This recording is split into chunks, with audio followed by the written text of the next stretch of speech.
The thing that sets Memorial apart is that every person who works there takes the time to know each patient as a human being. Nobody is just a statistic or a condition, from Bob Hughes to the board of directors to the surgeons, all the way down to Bob's grandson, Casey, who works there as an orderly. Everybody cares, and no amount of money or prestige takes precedence over the good, everyday human compassion that is shown to each person who walks through those doors. Wow, that's quite a testament to Bob's leadership. Well, I think he deserves it. He loves his family and his job, and I think that everyone who works in this new wing should look at him as an example of what a good doctor is. I should go see if they need my help at the ER. I had no idea that Dr. Oliver was so emotional. He does an excellent job of hiding it. Here. Take this. What is it? Well, you said he's prone to earaches. It's a prescription. You can have it filled out next time one comes on. Okay. Thanks. Wow, look who's here. Hi, Katie. Hi, Jacob. Hi, Bob. How's the little guy doing? Well, I'm happy to report that Jacob passed his physical with flying colors. Oh, I'm glad to hear that. You know, he gets to look more like his dad every day. Well, I better get him down for his nap or he'll be impossible for the rest of the day. Well, I remember that like it was yesterday. Yeah, well, before we start with the embarrassing stories, I'll fill in Dr. Blanchard about Jacob's exam, so. Okay, thank you. Yeah. Good to see you, Bob. You take care of yourself, Katie. Well, I'm due for a break. Can I buy you a coffee? No, I'm waiting for some x-rays at patient in the ER. Okay, I'll see you later. Hey, Chris. Yeah. You can tell me to mind my own business. But I'm concerned about you and Kate. Sweetie, how did you know that I needed to see you? Well, maybe because I need to see you too. You go first. Your father is marrying Molly. Oh, I kind of thought that might happen. You saw it coming? Well, after all that stuff that happened with that creep Whitman. What do you know? Well, just what I read in the newspaper and online. I really feel bad that I haven't gone to the farm to see them, but everything's been so crazy. Molly's recovering just fine. Are you really upset? Sweetie, your father and I are divorced. He is free to get married again if he wants. Mom, it's okay to feel really bad about this. I mean, you and Dad thought you had that kind of love that was going to last forever. And now it's over. And that's really sad. It would be weird if you didn't feel anything. I feel a lot of things, but I need to just let go because your father has officially moved on. Do you think you'd be able to do the same? Of course. Your father and I had our time. It's a beautiful time. But it's over. It's really over. But you still love him, don't you? Does it show?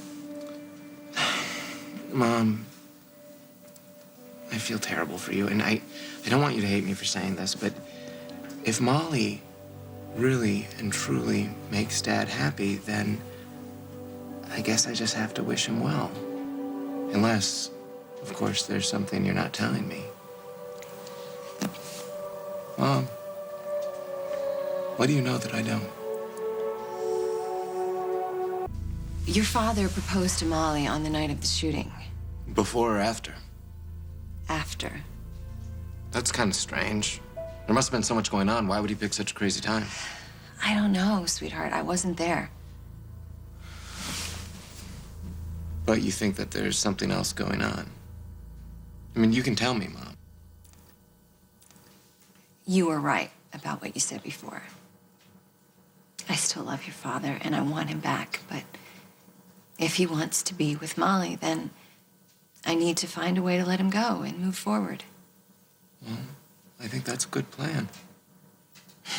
You and Noah set a good example. I know how much you loved him, but it just wasn't meant to be. And you moved on, and now you found Reid? Yeah, I don't really think that's exactly gonna happen. What? What are you talking about?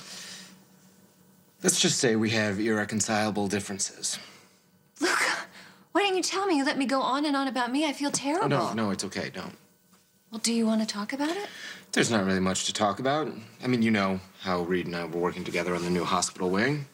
I thought it was going well. Oh, yeah, it is. It's going too well, maybe.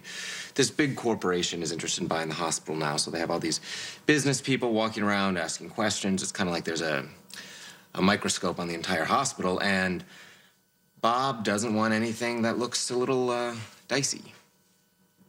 Bob Hughes thinks being gay is dicey? No, Mom. No, nothing like that. It's just I am a major financial contributor to the new wing, and Reid is in charge of it, so it looks like there could be a conflict of interests. So Bob talked to Reid and gave him an ultimatum. He either gets to head this new neuro wing, which is his dream job, or be with me. Guess which one he chose? Sweetie, I am so sorry. He doesn't know what he's missing. Yeah, you know what? I think he does. And he's not very smart for being a brain surgeon. Listen to me, don't you give up. You still have plenty of time to find the person you can love, who can love you back the way you deserve. So do you. Well, don't know what you're talking about, Dad. I mean, Katie and I, we're friends. Although sometimes I even wonder if we're that. I know what I see, son. Well, then, did you see the ring on her finger? Pretty tough to miss. She still thinks of herself as Mrs. Brad Snyder, and the way she's hanging on, I don't think that's going to change anytime soon. So, I'm not passing judgment. well, there's nothing to judge. If you say so. Look, you're a very handsome couple.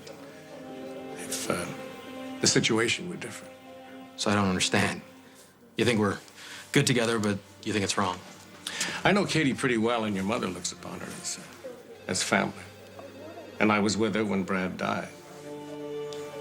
Know that that ring on her finger is not just for show. She's still deeply grieving. And she's doing the best she can to be the best mother she can for that little boy. I know that, and I feel for her. But she shouldn't mourn forever. I mean, she's got to figure out a way to start living again. I agree. But it has to be in her time, not yours. All I'm saying is slow down, build your practice, put down roots. And if there is to be a time between you and Katie, both of you